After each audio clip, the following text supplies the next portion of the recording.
चोरी पकडल्याचा राग, झटपट श्रीमंत होण्याची हौस. शाळेच्या मुख्याध्यापिकेवर एक दोन नव्हे तर तब्बल 27 वार आणि एका शब्दामुळे केसचा उलगडा. ही कुठल्या साऊथच्या सिनेमाची स्क्रिप्ट नाही तर सत्य घटना आहे, ज्याने देशभरात खळबळ उडाली. नेमकं काय आहे हे हादरवणारं प्रकरण? 10वीच्या 2 पोरांनी का केली शिक्षिकेची हत्या? पोलिसांनी कसा लावला या केसचा छडा? सगळं सविस्तर पाहूया. त्यासाठी हा स्पेशल क्राईम रिपोर्ट शेवटपर्यंत पहा.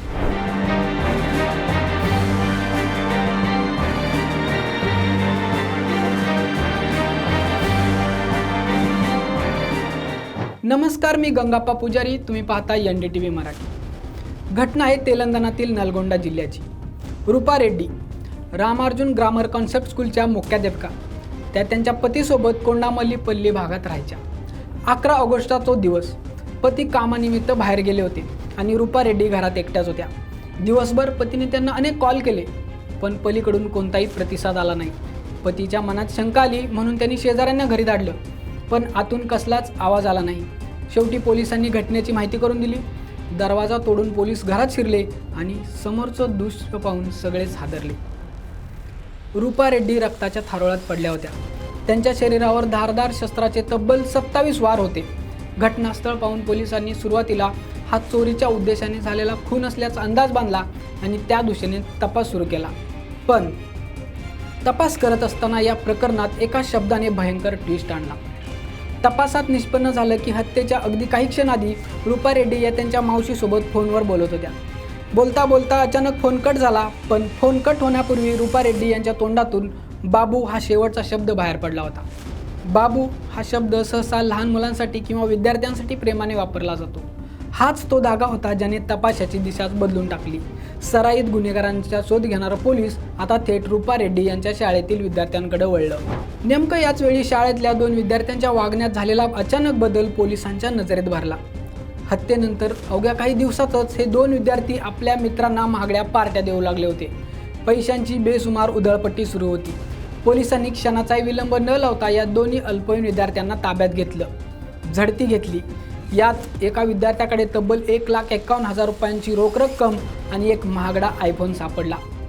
हे पैसे कुठून आले असा सवाल जेव्हा पोलिसांनी केला तेव्हा आई वडिलांनी दिले तशी थाप त्या पोरांनी मारली. पण पोलिसांचा खाक्या दाखवताच हे दोन्ही आरोपी गडागडा बोलू लागले आणि जो भयानक कट उलगडला तो ऐकून पोलिसांच्याही पायाखालची जमीन सरकली. आता हा खून का आणि कसा झाला, यामागचं भयंकर षडयंत्र नेमकं काय होतं हे जाणून घ्या. तर या आरोपींपैकी एका विद्यार्थ्यांच्या बॅगेत मोबाईल आणि रोख रक्कम सापडली होती. यावरूनच मुख्याध्यापिका रूपा रेड्डी यांनी कारवाई करत त्याला हॉस्टेलमधून थेट काढून टाकलं होतं. याच अपमानाचा भयंकर राग त्याच्या डोक्यात होता. त्यातच रातोरात श्रीमंत होण्याची स्वप्न. शाळेत फी भरण्याचे दिवस सुरू असल्याने मॅडमच्या घरात भरपूर रोकड असेल याची या मुलांना पक्की माहिती होती. या 2 पोरांनी तब्बल 5 दिवसात या चोरीचं प्लॅनिंग केलं. ठरल्याप्रमाणे ते घरात घुसलेही. पण दुर्दैवाने चोरी करताना एका विद्यार्थ्याला रूपा रेड्डी यांनी पाहिलं. ओळखीचा चेहरा पाहून त्यांच्या तोंडातून नकळत शब्द निघाला, बाबू.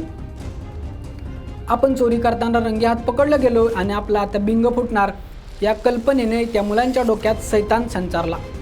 चोरीचा प्लॅन क्षणात हत्येत बदलला. त्यांनी रूपा रेड्डी यांच्यावर एकामागून एक तब्बल 27 सपासप वार केले. 2.5 लाख रुपये लुटून त्यांनी पोबारा केला. पण त्यांच्याच मॅडमच्या शेवटच्या एका बाबू या शब्दाने या क्रूर हत्येचा पर्दाफाश झाला. हत्येनंतर 2.5 लाख घेऊन दोघे पसार झाले.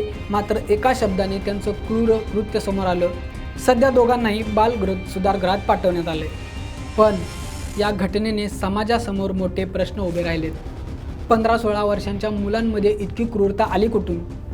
खेळण्या बागडण्याची बालमने अशा कृत्यांकडे कशी वळली?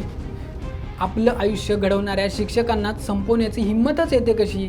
असे आणि अनेक. या घटनेबाबत तुम्हाला काय वाटतं कमेंटमध्ये नक्की कळवा. अशात नवीन व्हिडिओंसाठी NDTV मराठीला नक्की सबस्क्राईब करा. धन्यवाद.